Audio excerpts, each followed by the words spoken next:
What's happening, everybody? What's up? What's up? Thank you so much for coming back to Storytime with Julian. So there's some new things happening, as some of you all can see, but none of that is important right now. We are here to read a wonderful. I'm excited, y'all. I'm gonna go completely off book and off script. I mean, not in the performance of the reading, but just in talking about it, because I'm looking in the camera and the screen, and I see Rion Amilcar Scot in the green room. He's doing something on his phone, and we're going to have him on in just a minute. But tonight we are going to be reading from his book. You hold it up so you can see. The World Doesn't Require You. This is now, longtime followers, you recall that we've read from this book before. We read David Sherman, The Last Son of God, and we read A Loudness of Screechers. And so you're familiar with the style. For those of you all who have been with us in the past when we read, you know that this is a writer with phenomenal imagination, whose world building is incredible. I would call it in the realm of magical realism. It's like, you kind of live in normal life, everyday life in Chicago, and all of a sudden Jesus Christ walks down the street, apparently. Is that kind of situation. So I am thrilled to see what is in store for us in tonight's read. Rolling in my six foe, with all my niggas saying, swing down, sweet chariot, stop and let me ride. Hell yeah. That is the full title of the story. If you're not amped just off that being the full title of the story, I don't know what to do for you. But let's get into the introductions. I want to bring Rion Amilcar Scot, and he's going to tell me what I'm allowed to call him when we get him on. But I want to bring him out in just a second, just to say what's up before we start to read, and then we'll take him off camera so he can do whatever he wants to do while we do the read, and then we'll bring him back on for a Q&A. But for those of you all who are unfamiliar, by way of introduction, Rion Amilcar Scot is the author of the collection The World Doesn't Require You, which is finalist for the Penn and Gene Stein Book Award. His debut story collection, Insurrections, was awarded the 2017 Penn Bingham Prize for debut fiction and the 2017 Hillsdale Award from the Fellowship of Southern Writers. His work has been published in journals such as The New Yorker, The Kenyon Review, and others. He is, from what I know of him, he is a professor of creative writing at the University of Maryland.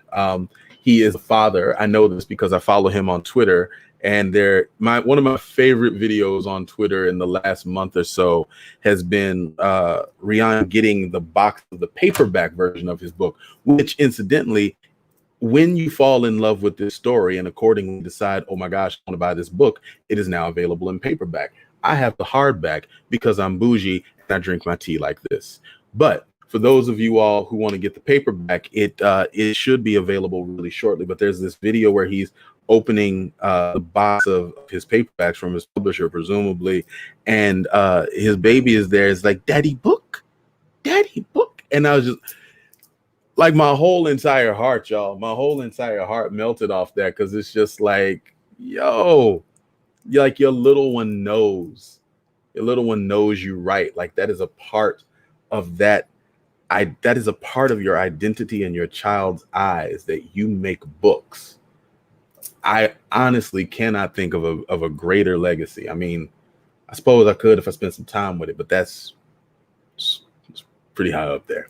Anyway, introducing to some, presenting to others, I'm going to bring on camera for a moment Rion Amilcar Scot, and then we will get into the read. Brother Scot, how you doing? What's up, brother? It's so good to have you. Thank you so much for agreeing to come out. We are so excited to have you. Before we get into your reading, see, I haven't done this two camera thing, so we both cut off. Okay, I'm in frame. You cut off a frame. Oh, okay. There you go. Okay. There you go. Now we got it going on. So I'm really, really excited about this. I'm going to ask you a number of questions when we get done with it. Before we get started, Is there anything you want us to know about this piece that we're going to read, or you want us to just uncover it and discover it? I guess I want you to uncover and discover it. But the other thing, I mean, this story took me a long time to get right. And when you read it, when you hear it and when you read it, I think you'll understand why. I was working on it for a good 10 years. All right. So we will do that. I'm going to take you off cam so you can chill for a while, and then we will bring you back out at the end of the read for a little Q&A. I will save the majority of my questions for the after story, because you'll get an invite to that shortly for our small group there, and we'll just deal with the questions that the people here in the audience have. Okay. All right. Thank you so much, and we'll see you shortly. Cool. All right, family, we're about to get into it. You've seen the disclaimer at the beginning, so without further prelude, let's begin. Let me turn on my book light. There we go. Sitting shotgun in that big old boat of a car, that 6'4" Chevrolet sliding into the darkness out ahead, Rick couldn't decide whether the driver was an eccentric or a lunatic. James, my man, leaned sideways and rifled through the glove box while the car drifted this way and that. Rick said, "You need some help?" "Nah, dog," he said with a strained voice, his arm disappearing deeper into the guts of the glove box. "I'm fine. Quite under control, bruh." "Got it." He pulled back an auburn plastic cylinder and held it aloft as an athlete holds a trophy. He gave it a good shake and the contents click, clack, clicked. James, my man, let go of the steering wheel and tugged at the container's cap, cursing and jiggling the thing that wouldn't budge. "Here," Rick said. "Let me do." No, I got." He jerked the drifting car back into its lane. "It's a child-proof." Yes, sure, that's right. You have to push. My brother, I got." "Forgive my caution, James, but I don't think you do." Rick clenched his teeth and held tight to the seatbelt with one hand, and with the other he gripped the armrest. "What are you, a little old lady?" "And it's James, my man, not James. James, my man. Gotta say the my man along with the James. And look at that. I got it." The car rumbled over the rough ridges at the edge of the highway. James, my man, tossed a handful of pills into his mouth and loudly crunched them between his teeth. "Ah," he said, sticking out his tongue and swallowing hard. Rick flared his nostrils and widened his eyes. "Relax, mon ami, they're just vitamins." "They don't look like vitamins." "Sure they are, good buddy. Powerful vitamins. Vitamins like you ain't never tried before. Gotta keep my energy up, much driving as I do." Rick eyed the speedometer's needle as it danced between 19 and 95. A big green sign reminded Rick that they were somewhere in Virginia, headed north. He could hear his old dead father's now. "Rick, stay your ass out of Virginia, you hear me?"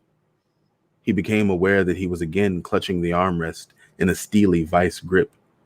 He didn't loosen it. In fact, he tightened his hold on the seatbelt too. James, my man, shook the bottle at Rick. "No thanks," Rick replied. "You sure?" Drowsiness sat at Rick's eyelids, and he turned to rest his head against the window. He needed not an energy boost, but a good nap. As he tried to drift off to sleep, he felt the car swerve and throw him from side to side. "Relax, bruh," James, my man, said. "Relax, go back to sleep. I got it steady. Real steady, man. Steady. Real steady." "Dog," Rick said, forever abandoning sleep. "Tell me the deal with your name again." "Me?" the driver replied. "The name's James, my man." "James. Okay, James." "No. Are you trying hard to be wrong or something? Again, it's James, my man. Gotta put the my man after the dang James. That's what they call me out here on the Underground Railroad." "The what?" "You ain't never heard of the Underground Railroad? Harriet and shit? What the fuck niggas be learning in school nowadays, huh? I'm a reenactor. Do this time every year. There's literally hundreds of us taking these long trips from the South all the way up through the North. Yep. Recreating the slave's journey to freedom. That whole racial nightmare. I'm just one guy. Then he started singing, swing low, sweet chariot, coming for to carry me home.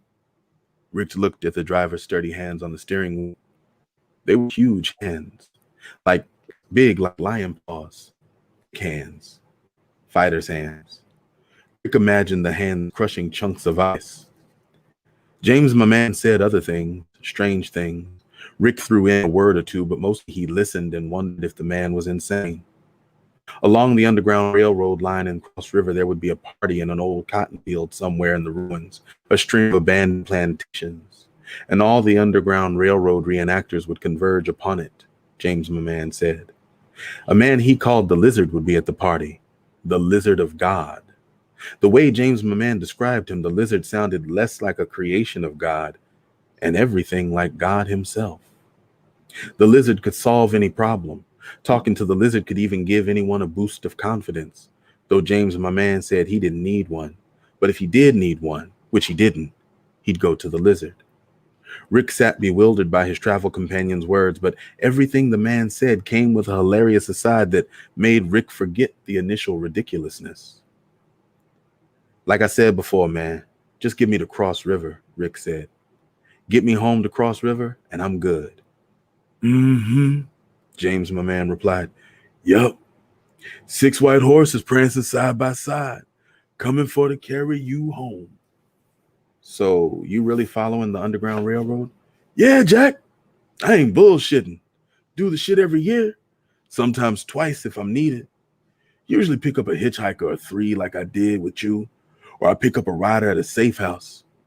It humbles you to go through what our ancestors went through. Our ancestors ain't have cars. Yeah, he replied. I guess they didn't have cars. The pair listened to the soft, raspy groan of the engine and the gentle hum of the rubber moving along the road. James, my man, fiddled with the radio.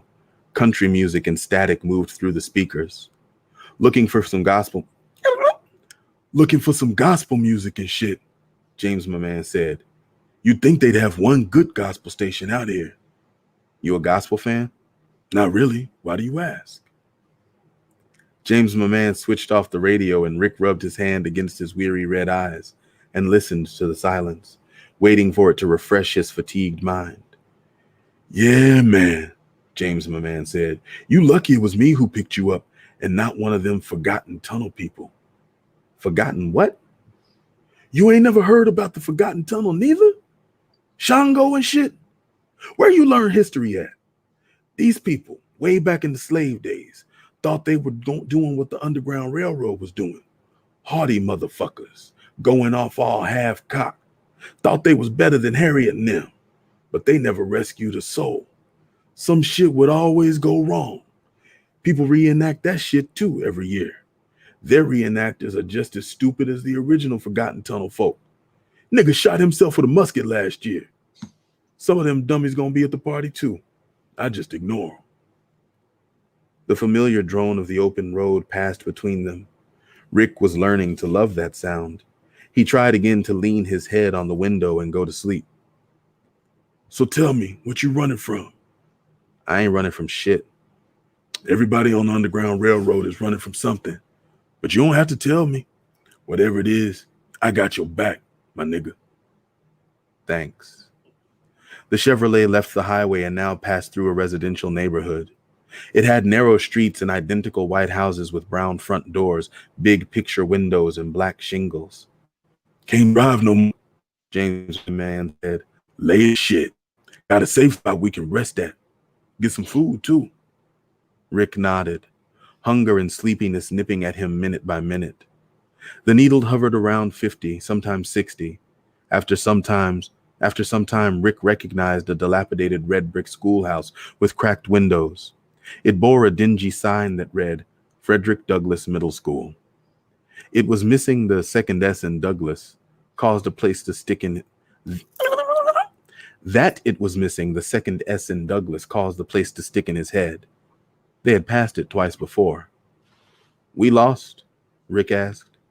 Nah, man, James, my man, replied. Look up, Chief. There go the North Star. I'm following that. Rick couldn't see any stars. The black sky glowed radiant with the shine of streetlights, but no stars. So watch, James, my man, said, his voice deep and resonant. We gonna pass through this part of town here in Port Yuga, this tiny little neighborhood we used to call the Dust Lands, where this black man used to stand on the side of the street with his face all slathered in black shoe polish, or what I thought was shoe polish at the time. All around his mouth was a fire truck red like he was wearing bright-ass lipstick. So even when he was frowning, he looked like he was cheesing, like painful cheesing and shit. James, my man's voice pitched low and serious. Rick leaned in to make sure he wasn't missing anything. There was something about this story, something about the voice. Rick forgot that they were driving in circles. So this guy, James, my man, said, would wear white gloves and a top hat. And when he removed his hat, he had beads in his head so knotty, it was as if he had never passed a comb through them.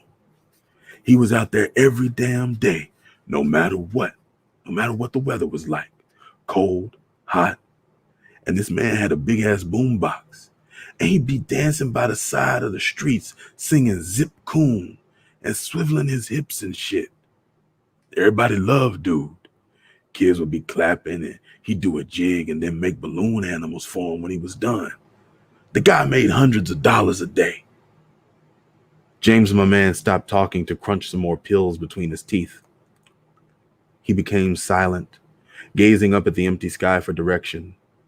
He drove like that for a few seconds, staring vacantly, with his mouth slightly ajar, a trickle of clear saliva inching away from the corner of his lips, until Rick's voice brought him back into the moment. Yo, James, my man, you all right? Yeah, man, James, my man, replied. Wade in the water, baby. Wade in the water. Keep your eye out for them slave catchers. Yeah. So what happened with the coon nigga and his little minstrel show? Don't be so quick to judge my nig. Anyway, he went on dancing for months, entertaining people and shit. It was fun. But then the newspaper started writing about it. They had pictures on the front page. Coon W. Calhoun. That was his name. Eating a big ass slice of watermelon. That was one of his favorite gags, just chomping down on that fruit, watermelon juice all on his face. Headline said, "This is entertainment?" Coon W. Calhoun? That nigga can get lynched where I'm from. Shit, that's not nearly about what did happen to him. Shit, that's nearly about what did happen to him. Just then, James, my man, stopped nearly in the middle of the street. He turned off the engine and got out of the car. You coming? He asked. They were in a manicured suburban neighborhood. James, my man, knocked on the door of a plain white house with bushes on each side of the walkway and dirt caked in the siding. It looked to Rick, if he didn't know any better, that in its blandness the house was trying to be inconspicuous. It's after midnight, Rick whispered. You sure it's okay to be knocking here? Man, you gotta start thinking like a runaway, James, my man, replied. He was nearly shouting. Nighttime is when we travel. Slave catchers be out during the day. Besides, can't no one see our black asses in the dark? As if in response, a police car sped by, sirens blazing. Rick flinched and moved closer to the house. See, James, my man, said, fucking slave catchers. Say, what should I call you? Rick. Rick. James, my man, paused and looked upward as if contemplating a deep truth. That's no good, man. What you mean? That's my name. Don't nobody use their real name on the Underground Railroad. I didn't want to know that your name is Rick. You think my mama named me James, my man? How do you know when them slave catchers get me, I'm not going to give you up by name? I never really thought about it like that. That's right. You didn't think. You can call me Freebird. Freebird, huh? No, I don't like that one. From now on, you Ricks. But that's... Keep it down, Ricks. Not too much noise. Slave catchers and shit. James, my man, knocked again, this time harder. The house remained dark. He stepped back and started whispering loudly, calling out a woman's name. An old woman's voice responded. Cut out all that noise, she replied. Cut out all that noise, she replied in a whisper that wasn't a whisper. You'll get us lynched. Who's out here? James, my man, and Ricks, and Harriet. We tried, we tired, and need to rest our hollow bones. There was a moment of quiet, followed by the muffled beeping of an alarm system, and then the sound of several locks turning. The door opened a crack. Light bounced off the gold chain as it stretched in the doorway. A dark, wrinkled face peeked out. Hey, Harriet, James, my man, pleaded. Can these dry bones live? Our bones are dried up, and our hope is gone. We are cut off. Come from the four winds, O breath, and breathe into these slain that they might live, Aunt Harriet said. And then she closed the door with a heavy thud. A jangling of sliding chains sounded, and the door opened up, and the small woman stood in the darkness of her house, radiating outward. Oh, my people, she said, I'm going to open your graves and bring you up from them. The next morning, James, my man, and Rick awoke to a dining room table lined with fluffy waffles and golden brown fried chicken. Yes. Rick took a bite from the salty, spicy flesh. It shot a pleasant and mercifully small spot of grease into the corner of his mouth. It was the first thing he'd eaten since he'd walked off from his old Virginia life, as his father called it, and headed to the highway. A moment into his meal, and Rick felt he was sitting on the verge of the piece he sought. While they ate, Aunt Harriet hovered, plying her visitors with food and telling stories of running through the South, clutching a baby to her chest. But she didn't do that anymore. Too old for running now. She spoke slowly, deliberately, but the tales seemed to come out at a rapid pace. They couldn't possibly be true, Rick thought, but they all felt true.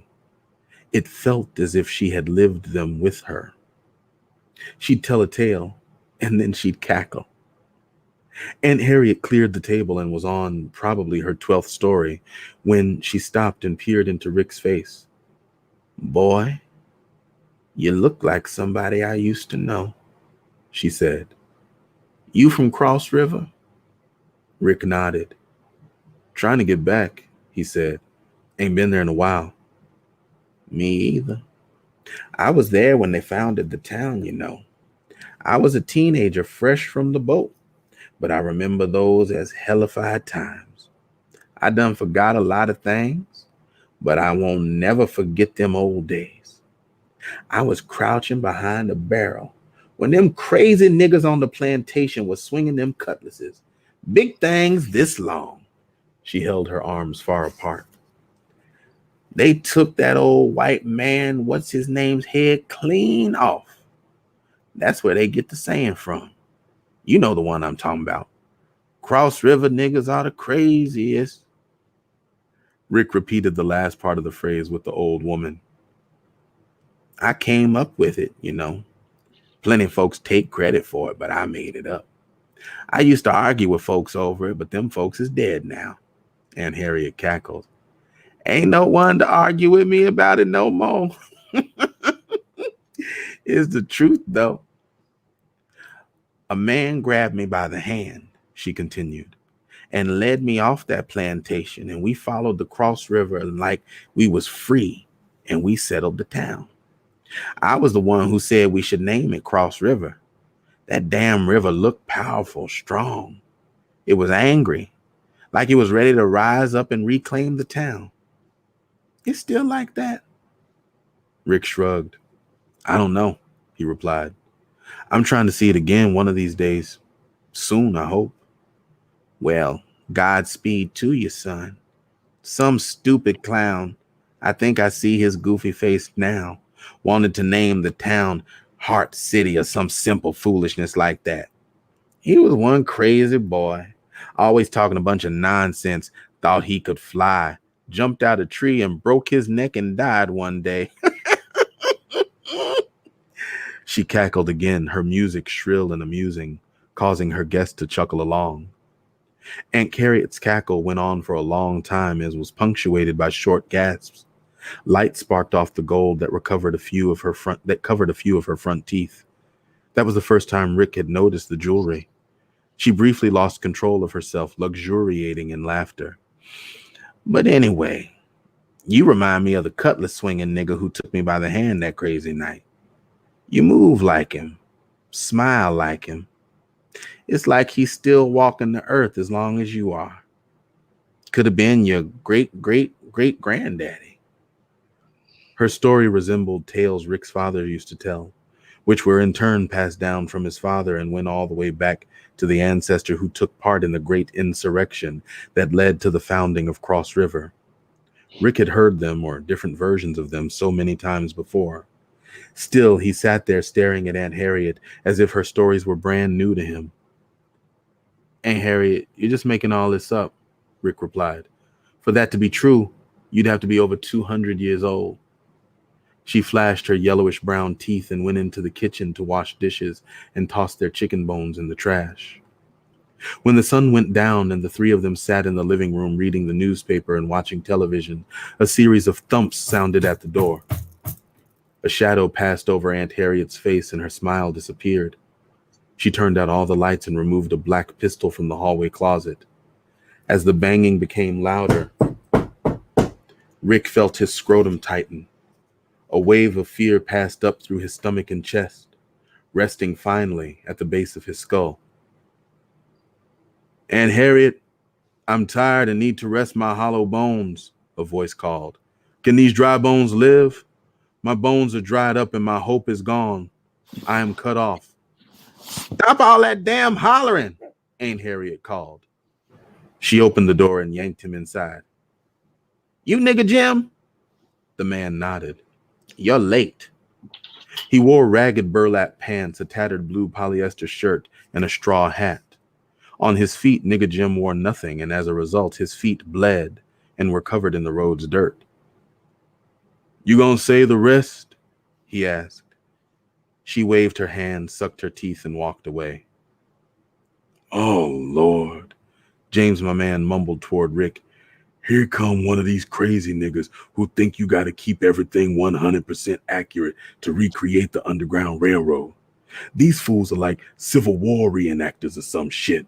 No understanding that the past is the present. Watch this nigga. I bet he'd do the Forgotten Tunnel too. Rick only half listened. He stared at the bleeding feet of the walking absurdity before him. Sometime after midnight, Aunt Harriet went off to bed. May the spirit of the great insurrection always be with you, she said as she walked off. The three men climbed the stairs into the cramped attic. Each man claimed a patch of insulation as his bed. Rick felt the cold nipping at his fingertips, and he buried them between his head and the fluffy pink padding. Phyllis, James, my man, said, that Cottonfield party is going to be some big shit this year. This party, think the lizard can get me some brains? Nigga Jim asked. I'd fight a whole box of matches for a chance to get some brains. There'll be head for everyone, James, my man, replied. The lizard of God will see to it. Head and love. The lizard of God got an army of women to give us head and love. Our cold heart's gonna start beating again. Watch. You know what I like about the lizard? James, my man, continued. Don't shit scare him. That nigga's unflappable. Got a lot of courage. I wish I could get like that. I asked him, how could I be like him? You know what this nigga said? Get a gun. Dude said he gonna sell me one at the party.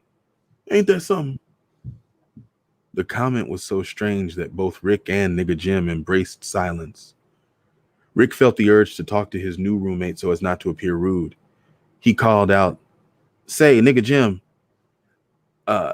excuse me, Ricks. This is a small thing, but it's nigger with an not an a. Nigger Jim replied. Nigger, nigger, nigger. And that's how Rick drifted off to sleep that night. Some hours passed, Rick was not sure how many, and he was awoken from his sleep by heavy feet stamping up the stairs. He sprang from the depths of his slumber, gasping deeply as he sat up. The door swung open and slammed against the floor. A shadowy head peeked up through the entrance. "Y'all gotta go," a voice shouted. "Y'all gotta go now." It was Aunt Harriet, her head in the attic's entrance, floating there like a dark balloon. What's going on?" James and my man gathered his clothes, scurrying about in the tiny attic. "Look alive, guys," he said. "We gotta bounce." Nigger Jim snatched his straw hat from the floor and slapped it on his head. Rick slipped his red boots onto his feet. Before long, the three men were in James my man's Impala as it zigged through the neighborhood. James my man crunched pills like peanuts. He jiggled the bottle about as an offering to both Nigger Jim and Rick. And both Nigger Jim and Rick shook their heads. Relaxation escaped Rick as they drove on the back streets and through remote neighborhoods to shake any slave catchers who might follow, James my man said.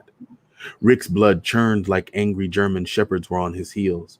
James my man shook the bottle of pills at him again, but Rick refused. "Suit yourself," James my man replied. Somewhere during the ride, Rick asked if they were headed to Cross River now, just to be sure, and James my man told him that the next stop was the big party in the cotton field at the edge of Cross River. Rick breathed deeply in relief. Soon he'd be home. He turned around to speak to Nigger Jim, but found him gently snoring in the back seat. When Rick faced toward the front, he heard Nigger Jim say, "Well, nigga, what you want?" "I thought you was asleep." "You want some or not?" Rick looked again at Nigger Jim. His eyes remained closed and his chest rose and fell in the manner that, to Rick, looked like sleep breathing. Rick said, "So, you a big Mark Twain fan, huh?" "What?" Nigger Jim said. "Who's Mark Twain?" "He's an author." I mean, your name." "My name?" "Lots of niggas named Nigger Jim. It's a common name." "Oh, that makes sense, I guess. Isn't it weird that you and James my man have similar names?" "James my man, what's this nigger Rick's talking about?" Nigger Jim didn't open his eyes, but he turned to the side and used his hands as a pillow. Though his eyes were shaded by his eyelids, Rick could tell he rolled them in disgust. "My name is Nigger Jim. His is James my man. The names don't hardly got anything in common." "You know James, Jim?" Yeah, they're different names." "Where'd you find this dude, James my man?" "You can be weird up there, Ricks. I'm sleep." "I'm not following either, Ricks. I guess it's okay. We need weird psychopathic thinkers if we're gonna outsmart Whitey. I survived out here all these trips by my wit, with a little help from some friendly race traders." Nigger Jim snored loudly now while James my man went into a story about the Quakers who put him up for a month one trip through the Underground Railroad when his planning went awry and he ran out of money. "Those Quakers were always the last stop before Canada," James my man said. This story led to one about a Quaker he went to high school with. "He was a cool dude," James my man said. "The Quakers always been helping us out on the Underground Railroad since way, way back. We used to have a saying in high school, Quakers ain't crackers." "James my man," Rick said, "this is a really shitty story." "They're all shitty stories," James my man replied, "but they're all true." He paused. "It's not like you have any stories to tell." "Oh yeah, I never finished the one about Coon W. Calhoun. Where was I?" One of Nigger Jim's snores turned seamlessly into a set of words. "You telling him about Coon W. Calhoun?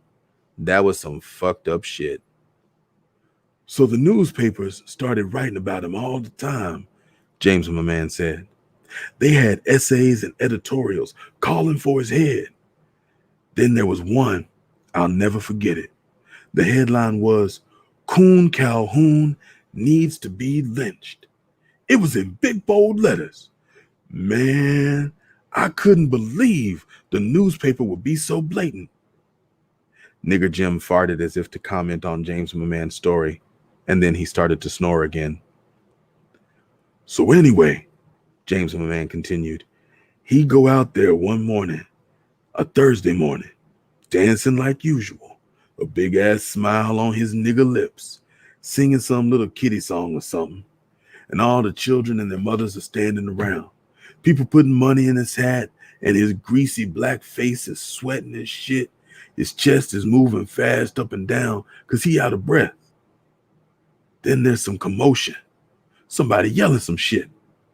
There's a guy in a blue denim robe and a blue pointy denim hood with 2 eye holes cut out. Those were the meanest, most soulless eyes I ever had the misfortune of seeing. He walks right up to Coon Calhoun and blow, pops a hole right in the man's chest. Damn, Rick said. Yeah, they never caught the dude neither. I'll never forget his ashy brown hand wrapped around that big black gun. And Coon Calhoun lying there in this big ass pool of blood. And the gang war started right after that. Gang war? Yeah, man. Well, obviously the dude that shot him was from the Crip Klux Klan, but that's Dustland Willie Lynch mob territory. You can't roll up on another gang's turf and start popping niggas. Plenty people got lynched after the death of Coon W. Calhoun. Plenty people. They was cutting up Crip Klux and Willie Lynch mob niggas down trees for weeks. It wasn't safe around there for a real long time. I thought I was a tough guy, but you ain't see me out there a lot of that time. Some niggas like lynching, but I just watch them hang. You know what I'm saying? I wasn't scared of nothing, mind you, but I kept my head down. But the same newspaper was saying Coon W. Calhoun need to be lynched, then turned around and was like, stop the violence. It was absurd, man. They ain't even miss a beat. Ain't acknowledged that they was the main ones calling for Coon W. Calhoun's head, inciting violence and shit. They called that nigga a beloved street entertainer. Crazy. Nigger Jim, who now sat with his back flat against the seat and his eyes closed, mumbled, man, you forgot to tell Ricks about the funeral. Oh, yeah, that's the best part. So there had been all this commotion about him wearing blackface and shaming our people and all that shit. But that's just how he was. What you mean? His face. He ain't have no makeup on it. No burnt cork, no grease, no lipstick, no nothing. That's what the nigga really looked like. That's who he was. What? You shitting me, man. I kid you not, Jack, James, my man, said, reaching for the glove compartment. He took out 3 photographs. In them, a man in a tuxedo lay in a casket, his arms resting across his chest. White gloves covered his fingers, and his face was as black as newly laid tar, his lips red as fresh spilled blood, with a smile as wide as a watermelon slice. I keep this shit in here to show people, James, my man, continued. I be telling folks, but nobody believe me. See with your own eyes, though. Rick took the photos into his hands. This ain't real. You should have seen his kids, Ricks. They look just like him. His wife, too. Eyes all bugged out and shit. It was the craziest thing. She said that's just what people look like where they from. Stop fooling around, Rick said. Be serious. I am being serious. I wouldn't believe it either if I hadn't seen it myself. But look at the photos. This is ridiculous. It's more than ridiculous. It was sad, really. He was the only income that family had. That man just did what he knew how to do. Some Negroes was like good when Coon got shot. But damn, that's some cold-blooded shit to say when you look at them little tar-faced children. Man, get this shit out of here, Rick said, throwing the photos to the floor. You expect me to believe this? You must think I'm a fool. It's true, Ricks, James, my man, said with a wink. Every word of it, even the parts I made up. Especially the parts I made up. When they got to the party, their joints felt stiff. Music played in the distance. Nigger Jim adjusted his straw hat and wondered aloud if this was the place to get some good brain. He said, so brain will help relax our joints, right? James, my man, smiled and nodded. kicking at the yellow dust beneath their feet and dropping a fistful of pills into their open palms. They walked in the direction of the plantation and its glowing, rich green cotton field. "Let these vitamins take away your drowsiness and pain," James, my man, said. "My friends, here we are in the promised land, a place to get some love for a creaky heart and some cranium on the side. Now to find the lizard." Rick's limbs felt heavy, and if he rested them, he would sleep the whole night. He popped some pills into his mouth and chewed as James, my man, had done over and over. Rick lit a cigarette to blunt the bitter taste and offered Nigger Jim one. Nigger Jim swallowed his pill, screwed his mouth into a disgusted frown, and shook his head at Rick. "What I look like smoking them things?" Nigger Jim said. "Nasty ass tobacco." He mumbled and then paused. "We used to pick it. Now they want us to smoke it." "Our ancestors used to pick cotton too," Rick replied. "I don't wear no damn cotton." As he stood near the bursting cotton buds, the world began to shift and rock for Rick. The cotton spoke to him, but that was absurd, so he didn't listen. Music blared from speakers. People in glistening blackface and shimmering red lips passed and greeted him with wide, coon smiles. Are they wearing makeup? Rick asked himself. Or is their blackface natural like Coon Calhoun's? But that was a silly thought, so he let it escape from him. He looked all around, his expression changing from amusement to shock to horror. One coon, a woman, handed Rick a large 40-ounce bottle of malt liquor. Crazy Ninja. He smiled and took the heavy bottle into his hand, wondering if this time he'd drink it all, or would he surrender somewhere in the middle, right where the alcohol, as usual, filled his bladder to capacity. Rick began feeling tired, so he popped a few more pills into his mouth and swallowed, washing them down with the malt liquor. Soon he lost track of Nigger Jim and James, my man. He looked around for them, but quickly lost interest. Next to him was a skinny East African man who stood about 6.5 feet, but slowly he grew to 8 or 9 feet. Next to the East African man was a drunk, short, dark-skinned man with an impish smile and pointy elf's ears. He held a lollipop in one hand, a bottle of Crazy Ninja in the other. And next to the munchkin-like man was a tallish guy with an oblong football-shaped head that became longer and longer each time Rick looked at it. It must be the pills, he thought. All this weirdness, it must be the pills. The man with the oblong head turned to Rick. "You all right, man?" Rick nodded, standing still to look as normal as he could. The man's head grew. It turned into a watermelon with eyes and a mouth. Rick took a sip from his 40. The short, drunken man pointed to a far-off stage where a group of rappers performed. He screamed like a lunatic, "Man, I could do better than that. There's some bitches in this bitch. Lots of titties in this bitch. There's some ass in this bitch. I want to fuck that bitch." The man's friends laughed, their smiles turning grotesque, bending out of shape until their faces resembled snarling wolf muzzles. Rick didn't laugh. Some things, like the silly songs on the radio, were too ridiculous to parody. Rick shook his head at the outlandishness of it all, hoping he'd never be as pathetic as this ludicrous munchkin. The man's friend joined the chant. Nothing looked as it should. Rick's brain, the back of the left side, wildly throbbed. He closed his eyes, placed his right hand on his forehead so that the bottom of his palm rested on his shut eyelids, and rubbed his hand back and forth, producing a small yawn but no ease to the pain. He felt he had lost control of his high.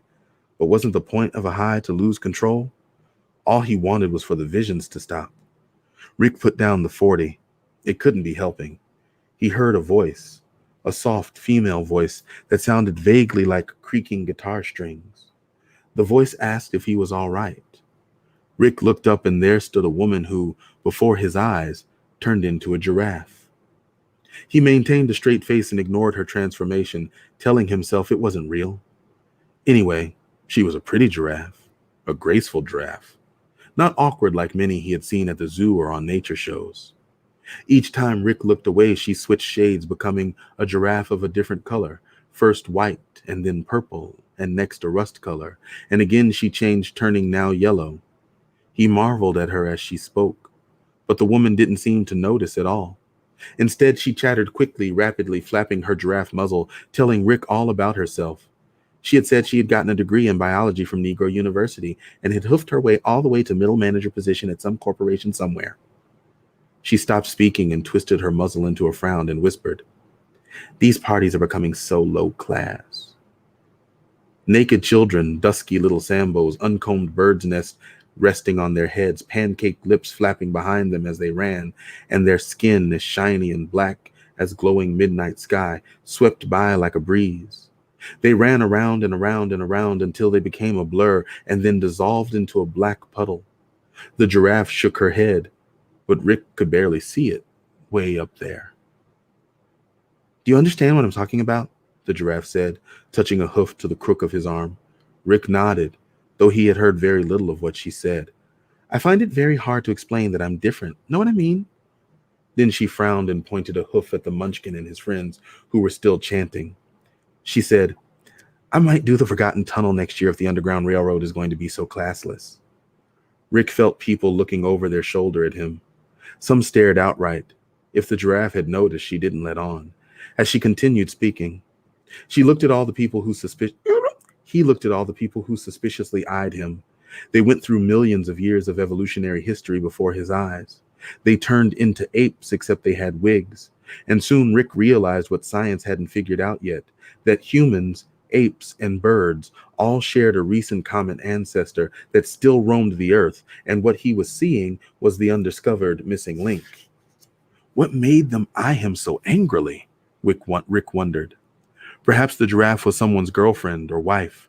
Rick stepped away, telling the giraffe he needed to find his friends and that he'd soon return. But she followed along as if she hadn't heard him. The apes passed stealthily overhead, dipping between the clouds, blending with the night sky. But since Rick spotted them, to him they were as conspicuous as a swarm of swooping and screeching bats. Maybe they were police watching him, waiting to dive in, snatch him, and fly him off to jail. As long as he didn't let on that he saw everything as it was, Rick thought, they wouldn't risk bothering him. He crunched some more pills and watched the giraffe. Rick paused his gaze on the beauty of her long neck, but soon he looked through the crowd for Nigger Jim and James McMahon. He wondered if they had found the lizard. There was some commotion in the audience, cheering and clapping in the direction of the stage. Rick turned to see some women in thongs and little else shaking their bare rippled cheeks to music. Shaking their bare rippled ass cheeks to music that was so loud it sounded like slaps against flesh and like fist smashing bone. Rick didn't take his eyes from the stage because the women were the only things that weren't distorted versions of themselves, and to be honest, he enjoyed the music, though he told himself he shouldn't. Everything around him morphed into something fascinating but irrational. Rick closed his eyes, and when he opened them, the women had become just enormous asses atop legs. There was a disembodied pair of breasts floating between the asses. The music ended and the body parts left the stage. The host of the show was a comedian who hadn't made a funny remark in years. He looked into the crowd, saying nothing, just clutching the microphone in front of his mouth as if about to speak. A hush fell over the crowd. His lip curled, and then he said this: "You disgust me." A cheer went up from the crowd. They calmed, and he continued, "What the hell is wrong with you? I'm embarrassed by you." There was more cheering and laughter. He paced back and forth, his monologue becoming more and more incoherent. "Educate him, brother! Educate him!" a voice screamed from the crowd. Eventually, the comedian gave up speaking and began spitting into the audience. Saliva-faced people cheered. The giraffe waved her hooved limbs in approval. "Isn't this the guy who drugged all those women?" Rick asked. "Mm-hmm," the giraffe said. "He drugged me once. But look, no one else is saying what needs to be said." I just got it. Rick's head felt as if he were falling apart piece by piece. When he looked back to the stage, an R&B singer was peeing into the audience, and the crowd responded to his urine with rapturous and blissful screams. A voice told Rick to crunch more pills, so he did. Some winged gorillas took the stage. They were decked in diamond-studded nooses that hung from their necks and grazed the floor. As they performed, roaming about, chanting nonsense, the Munchkin and his two friends stood behind Rick, cackling. "Man, show these niggas how it's done," the East African said to the Munchkin. How's your verse go again? The man with the watermelon head asked. The munchkin screamed, there's some bitches in this bitch. Lots of titties in this bitch. There's some ass in this bitch. I want to fuck that bitch. The giraffe shot the munchkin a rageful glance, to which he responded, why you want to look so angry, Ma? You not having a good time? She craned her neck around, lowering it so she stared eye to eye with the munchkin. You ignorant, no-class bastard, she said. I swear, some people are so savage they deserve to be in chains. The East African and the guy with the watermelon head took up the chant, while the munchkin and the giraffe screamed over one another. Their voices turned into a single stabbing noise that increased the throbbing inside Rick's skull. He wanted the noise to stop. He wanted everything to stop. Nigger Jim and James my man appeared at Rick's side just as the noise had reached a peak. Where you been at? James my man asked. What the fuck did you give me? Everything looks strange. Is this how you see the world, my man? James my man threw his head back and slammed his hands together. That's some good ass shit, right? We just beginning to see the world as it's supposed to be seen, Ricks. I got a whole trunk of the shit. If it was up to me, everybody would see through all the bullshit. There'd be no reason to lie anymore. I'm going to sell as much as I can here, and then we're going to move the rest of the stuff over in Canada. Everybody will experience what we know for a price. What? That's what this is all about? I followed you. Yeah, and I'm showing you the way. Who told you I got to be broke to lead you, man? You can't serve the people and my man at the same time. Rick didn't know where these last words came from. He stumbled away. Everything he had seen burned holes in his eyes. The munchkin and the giraffe were locked in an eternal battle of wills. The giraffe didn't notice that Rick had wandered from her. James, my man, followed Rick and slipped his arm around his shoulder. Man, for now, screw any petty beef we got, James, my man said. We got bigger fish to fry. I found the lizard of God. Soon, we'll be calling nigga Jim Sigmund Freud for the way he gets brains. And we can get some love to hold our 10 hearts going again. But me and nigga Jim can't do it alone. We short on dough. And the lizard of God has some top-notch hoes. I could sell some vitamins, but that would take time. And we need the money now. So, if you throw in some cash, we can take these birds into the cotton field and have a real party. When Rick turned to look at the person James, my man, had identified as the lizard, he didn't look like a lizard or even a man. He looked instead like a snake, a giant cobra with broad purple hat and protruding poisonous platinum fangs. He wore a paisley zoot suit flanked by a cape.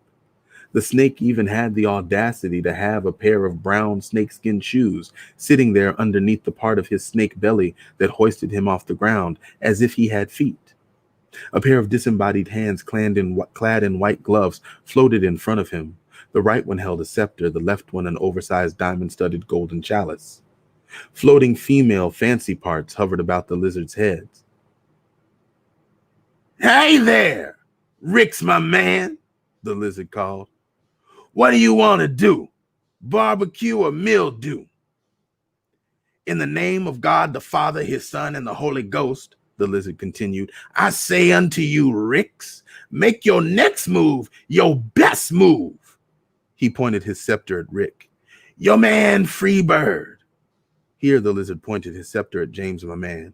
Said you looking for a home, and I'm the only home you need, my nigga. Don't just stand there clicking your heels, Dorothy. I say, come unto me, and you'll find a home with the Lord. Pay no attention to my earthly exterior, for I speak with his voice. Give unto the Lord what is his. Do this, and I will provide for your prosperity, salvation, and everything else you seek, starting with my flock here. See them? These some whores of a different color. Pick any color you like. The lizard pointed and floated at the floating female body parts, which shifted pigmentation before Rick's eyes. Follow the yellow tit hose, he said. This is a nightmare. I need to wake up, Rick mumbled to himself, turning from the lizard who at that moment was ascending toward an opening in the clouds, propelled by a panoply of floating breasts, which he held onto by strings that dangled from the rising tits. I can't get out of this damn nightmare. Rick's head felt as if it had crumbled. He shook it side to side. The pain pinged about in his skull. His brain was too big for its casing. In front of him appeared the spirit of Coon W. Calhoun in full top hat, tuxedo with tails, white gloves, greasy blackface, and red nigger lips. Rick, Coon said, lay your body on the broken machinery that keeps this whole mad circus going until it stops moving, until it snaps apart. Let them damn gears and springs fall over all over the damn place. Coon, Rick replied, I'm one man, and them law enforcing apes is watching. I can't let them know that I see things as they are and not the facade. Rick looked at James, my man, and then at Nigger Jim. Their faces had turned grotesque, pitch black, with hideously swollen crimson lips. They now wore tuxedos with tails, top hats, and white gloves. The same was true of the giraffe and 3 drunken hecklers. Rick looked at the faces of the people that milled about. They, too, had grown monstrous and slate black, their lips twisted into ugly, pained grins. The gorillas flying overhead also seemed to be wearing blackface, their lips reddened and protruding. Everyone all around Rick was now in blackface and ill-fitting tuxedos, from those who calmly strode by to the folks at the bar getting drinks, to the people that jigged about to the music, making their gloved hands shake so that the dance floor looked like a sea of fluttering white butterflies. Falling to his knees, Rick held his ears as the pain shot back and forth between them, and he screamed an anguished, horrid, piercing scream. At that moment, he felt everyone staring at him as if he were the absurdity. Their eye sockets were widened so that their eyeballs protruded from their heads, like the eyes of cartoon characters. Rick felt his own eyes widen as he glanced at his hands. They were covered in white gloves. And, as much as he tried, he couldn't remove them. A top hat rested atop his head. A poorly fitting tuxedo smothered his joints. High water pants choked his crotch, and the jacket's tails flapped about with every movement. Rick dashed across the plantation, struggling to pull off the jacket or the hat, but they wouldn't budge. The only thing he could think to do was keep running. So he did, moving stiffly, careful not to split his new pants. He burst through the big house doors and stumbled into the great room, where he peered into a huge mirror that hung from the far wall. Staring back was a face like fresh tar, bulging white eyes and protruding red lips, twisted into a smile not his own. And thus endeth the story. Man, listen, when I get Rion on camera, my first question is going to be, why you make me do all them voices? So let's get Rion on camera so I can ask the first question. Hold on. I'm waiting on technology. There we go. What's up, bro? Mr. Rion Amilcar Scot. Wow. Okay, so you took us to Oz and the Promised Land and to a pharmacy I should never, ever go to. That was one hell of a story. Before we get into it, how'd I do with the read? Did I do it justice? Man, you did it more than justice. That was incredible. I appreciate you. Man, the sentence rhythms, the voices, incredible. Why you had me do all them voices? You had so many characters. I wasn't anticipating that this would be such a character-rich story, and that each of the characters would be so distinct. And because I had not previously been exposed, I had no idea that this was going to be like this analog to the Wizard of Oz. So I got to start there because, I mean, I don't know if you've noticed, I'm black. I'm real black. I don't so much do the Wizard of Oz as I do the Wiz. So I know that the Wizard of Oz itself was intended to be an allegory that was supposed to represent the pride, the sort of the American version of the plight of the proletariat. That's what I got, from some stuff I read long time ago. Mm-hmm. Your take on it, using this as sort of a base to tell this incredible story. What made you build it on the Wizard of Oz? Yeah, I mean, there's certain things that come back in my writing a lot of times, right? There's always references to Wu-Tang in my writing. There's always references to the Muppets. There's always references to Wizard of Oz. Okay. I know there's a Wu-Tang reference that I forgot in that story. You had there was another song reference, and I did the song because when I read it, that was the lyric that popped in my head. Now I can't remember what it was. My nature's the craziest. You said yes! it just in the song. Town people are the crazy. Yeah. I was like, see, I knew this was a blackety black story. No, this is Wizard of Oz is something that I absolutely love Wizard of Oz. You know, it's one of those movies. There's certain movies that I could watch every time they're on. Wizard of Oz, Scarface, and Training Day. What was the last? Bamboo Training Day. Okay, yeah. Now mess around and have enough of James McMahon's vitamins on this and watch the three of them on the same day. You ain't never gonna be okay again. So, one of the things that I said about you and some of the promo material is just that you are possessed of an awesome imagination. And I think, if anybody had any doubts about that, this story is indicative of just how powerful and potent your imagination is. I'm going to ask this question real delicately, and this is me being a little bit extra, but is this all natural imagination, or is it like a supplemented imagination that comes from a greater herbal source?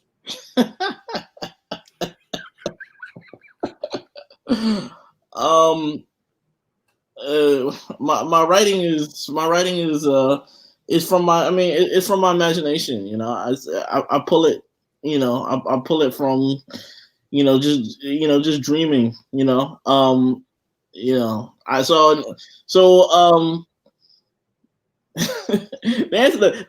simple answer to that is no. Okay, it's fair enough. So I'm being chastised by some of the members for asking that question, but inquiring minds want to know. I know some of my readers want to know, or some of my listeners want to know. Before I turn over to the listeners' questions, I happen to know because I ran across a post of yours. You're a comic book fan or superhero fan. At least it occurred for me that way. Is that the case? Yes. How much of that body of work or that genre informs and influences what you do? Yeah, I think it's part of my base that I built from. I spent a lot of time in the comic book shop, Jeppy's Comics in Silver Spring, and growing up, and it really is part of my the whole idea of my town, Cross River, and stories where characters come in and out. That's something that I definitely borrowed from Marvel Comics. Okay. And I used to love seeing Spider-Man in someone else's story that month, and it, so I think that I don't so much read comic books as much as I used to, but it's definitely something that I pull from. Okay, that's what's up. Last two questions before I turn it to the audience, and I really want everybody in the audience, if you got your questions, get them together, because I'm not going to be sitting here and say, y'all not going to embarrass me the first time I got my fancy rig set up and everything. This is a question that I want to start asking all of the authors that come and sit with us and visit with us, because our motive, our aim here is, and I want one of my admin to go ahead and post a link where we can purchase the book. For those of you, where the camera at? Here we go. For those of you all who loved that story as I did, and who love that story as I did, and who want to fall in love with the rest of the stories, the title of the book is The World Doesn't Require You.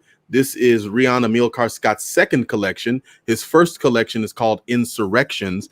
And find a bookstore. We like to support local bookstores. We like to support Black bookstores first, local bookstores in general. Worst come to worst, at least support the author. Amazon still works. But, we kind of have a hierarchy of things, which leads me to the question I was going to ask. Do you have a favorite bookstore? Yeah, Mahogany Books. Mahogany Books, where are they at? They are in Southeast DC. But a favorite bookstore of all time is Caribou Books. It doesn't exist anymore, but I spent a lot of time, and that was in they had locations throughout the DC area. The one I used to go to was so it was a chain? it was a burgeoning chain. I used to go to one in PG Plaza in DC, and then in Hyattsville, Maryland.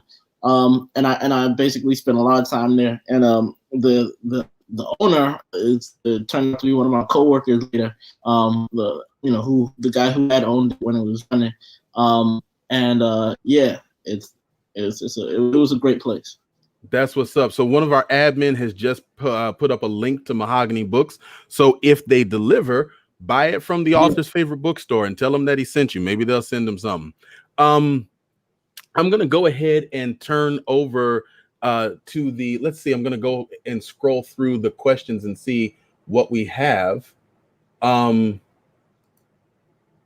would like you to know that she loves the banner on the wall behind you, part poet, part wolf. That's the thing. People are supposed to ask questions about the story, but whatever is visible in your frame, they're going to ask questions about. So what's the story behind that? Oh, okay. So it's a trinity. Part poet, part wolf, and the other one said, I missed the other part. It's create and resist. Oh, that's what's up. Now in your, I can't remember where I read it. Your first book is called Insurrections. You describe yourself as an insurrectionist, or at least you have. I don't remember where I read it. I don't know if it was on the Twitters or if it was in one of the books. I have not yet read Insurrections. And now, because I'm in love with this work and I know I'm going to want to read Insurrections on the program, I probably won't get to read it until I read it aloud, because that's the format. But what can you tell me?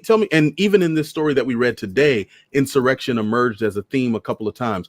I get it for obvious reasons, but I'd love to hear a little bit more of your take on it, and if you could share it with our audience. Well, my stories all take place in this fictional town called Cross River, Maryland, and the town was founded after a slave revolt. That's the imagined history of it. And so I wanted to imagine something different than what we had. There were hundreds of insurrections across this country and the hemisphere. In this country, we didn't have a successful slave revolt. So I wanted to imagine what would it be like if we had a successful slave revolt in this country. So, all my characters are children of the Great Insurrection. So you said all of your stories. So this book, The World Doesn't Require You, I should read that as a sequel to Insurrections. I think of them as siblings rather than sequel. Okay. Everything I write takes place in these towns, or is connected somehow to this town. Okay, bet. Hold on, I'm trying to make sure. Someone's saying that you look familiar to them. That's not there. A friendly game was my fave story in the collection, along with Razor Bumps. I'm just kind of sharing that one because that's not actually a question. With what comes next? So do you write exclusively short stories? I know the two collections that are available, that's short fiction. Do you have a novel in the works? What's your plans for this world that you've created? Yeah, I do have a novel in the works. I'm working on that right now. Okay, dope. When should we expect that? Or are you working on it? Like, you're in the writing process, or you're in the part where you argue with your publisher about how many chapters it's going to be? Like, how far in are you? I'm in the writing process. Okay. I scrolled a long paragraph today, and that's as much as I could write, and I felt good about that. I got you. With this world that you've created, how does it live its best life on paper? Would you like to see this converted into any other form? Graphic novel, short films, animated series, something like an Eon Flux kind of animated series, like in the anime-ish type genre, or is the written world where you want to keep it? I mean, I love the written. I love the written world. I love doing something. I love doing something in that format that necessarily can't work in other formats. I like using the genre to its maximum benefit, and doing things that other genres aren't equipped to do. And I think that when you and when I'm reading a comic book, I like seeing Watchmen, the Watchmen comic book that can really only exist as a comic. The TV show was great, Right. and it was something. It wasn't an adaptation, right? And when they did adapt it in the movie, it was terrible. Yeah. So if someone has a vision for this and they could take it and do something completely different with it, that would be their own artistic creation. I would love to see that. For my involvement, I love the art. I love books. That's I really do. How different are you finding the experience working on your novel versus the short fiction? Yeah, see, the novel, I feel like I start to hyperventilate every time I think of it, because the novel is such a big canvas. With a short story, I'm only writing 30 pages max. There's a limit. Right. And sometimes my stories are less than are less than 100 words. And so I'm just getting used to playing on a big field. Okay.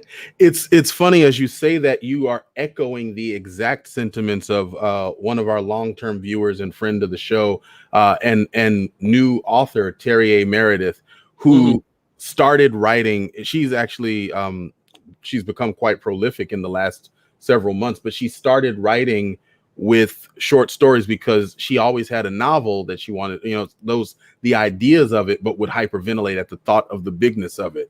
So she just started breaking that world down into these short stories. We have a number of questions from one of our viewers. Poetry is My Passion asks first, would you consider your work Afrofuturistic? I know that term, and I'm familiar with the term, and I don't know if I put such a I don't know if I put a box on it. I think that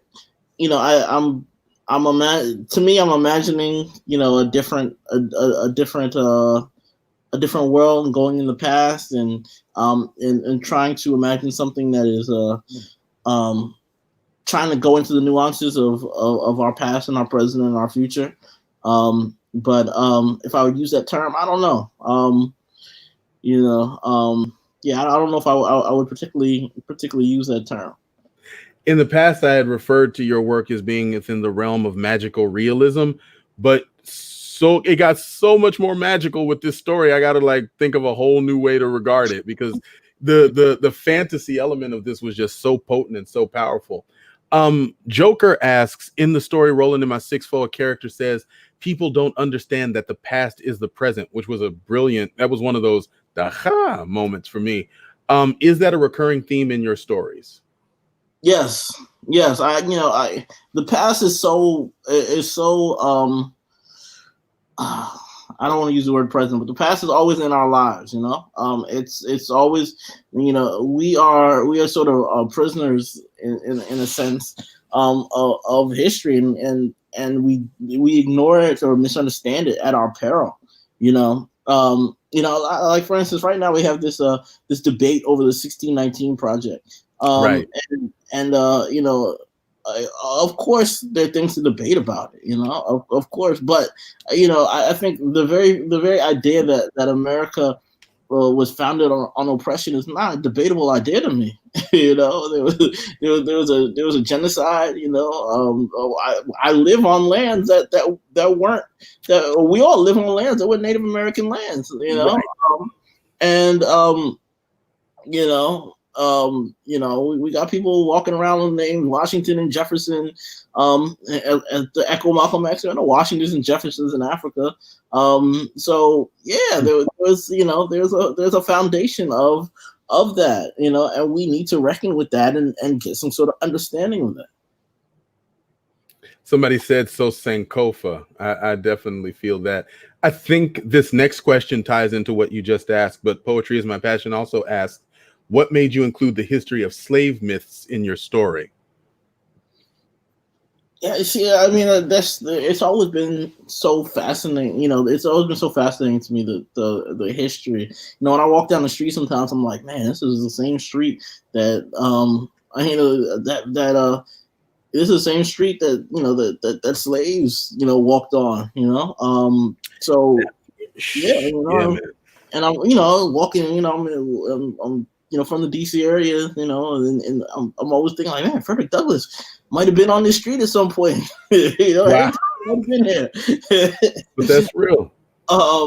So it's always so fascinating to me to think about, to try to imagine what those people who made those sacrifices for us to exist, what they went through, what they imagined. Yeah. When you deal with the often grotesque visual themes, and you make a point to really describe the grotesque of the blackface, to turn it into the sort of twisted and in many ways sort of horrific mask.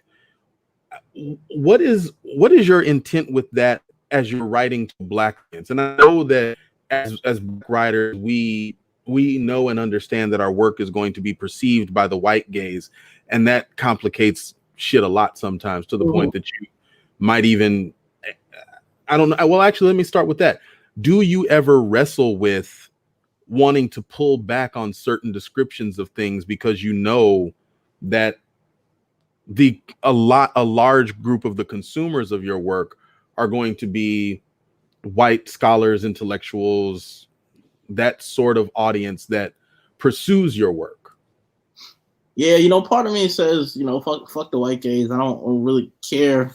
I'm not necessarily writing it for that. I'm writing it. I'm first and foremost, I would, I want Black people to get something out of my work. Of course, I want everyone to read it, and everyone to get some understanding. But I'm writing for Black folks first and foremost. I said previously, the story took me 10 years to write, and it took me 10 years to write because I was dealing with such loaded imagery that I didn't want Black people to be ashamed of it. I didn't want them to read it and say that you're taking something very serious and treating it lightly. So I think first and foremost, I'm trying to make sure that I am not shaming myself or my people. I think of I remember a long time ago when I was a kid, I was watching the Paul Robeson documentary. It's one of my dad's absolute heroes. He made this movie. He read the script. It was great to him.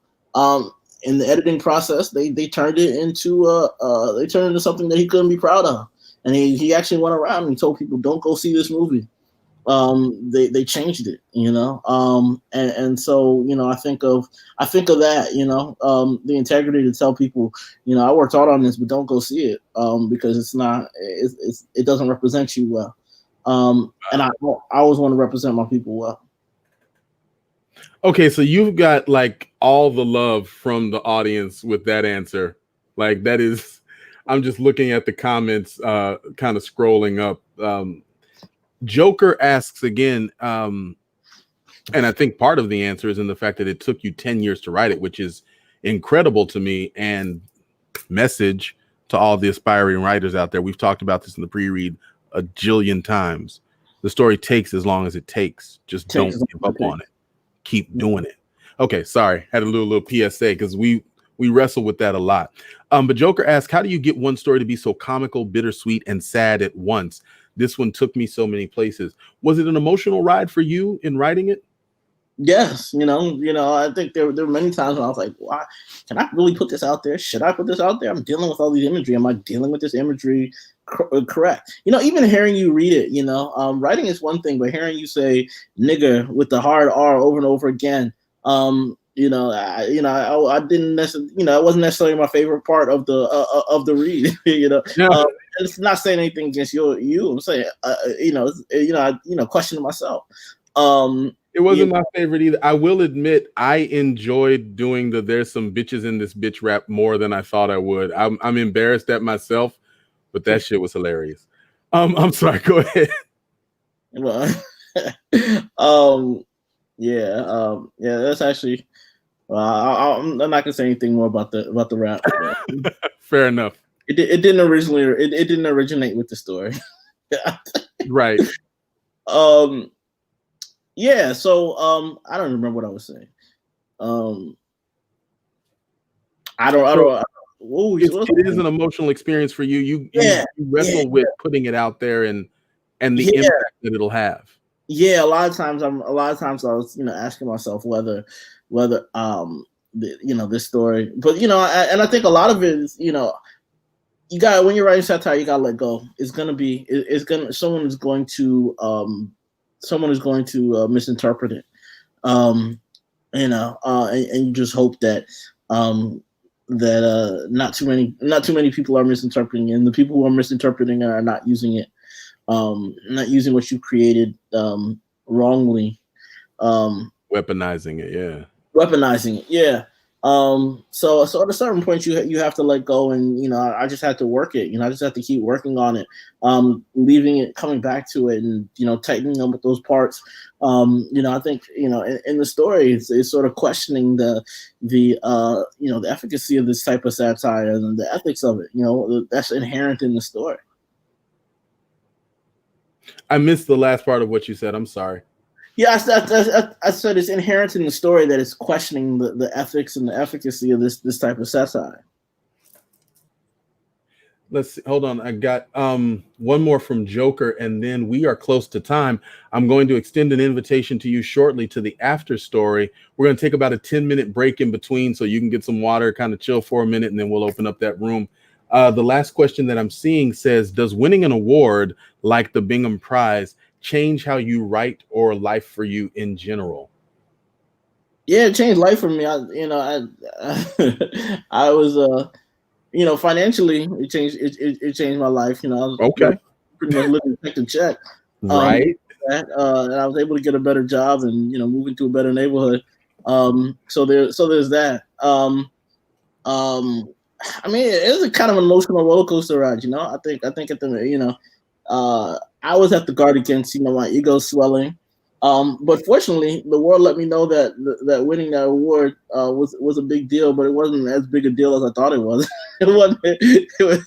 I mean, still a lot of the world that just doesn't care. It's funny. My son, he's very proud of it, and he's always. There was your little baby son.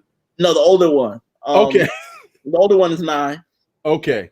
And there's a point. He embarrasses me sometimes. He's like, my daddy's an award-winning author, and but it's good that he does that, because most of the time, people just don't care, and it's just like, oh, that's nice. So it's good for my ego that he does that. Because that's pretty dope, man. It was so. I mean, I think in many ways it makes it more difficult because, it's kind of like, when I write, I'm like, is my work going to measure up to the past? And that can be very, what's the word? That can be very stiffening. You don't want to end up like Jay-Z chasing reasonable doubt for your whole career. Yeah, or Nas chasing Nomadic, Right. So you have 2 boys, is that right? Yep, 2 boys. Does your oldest write?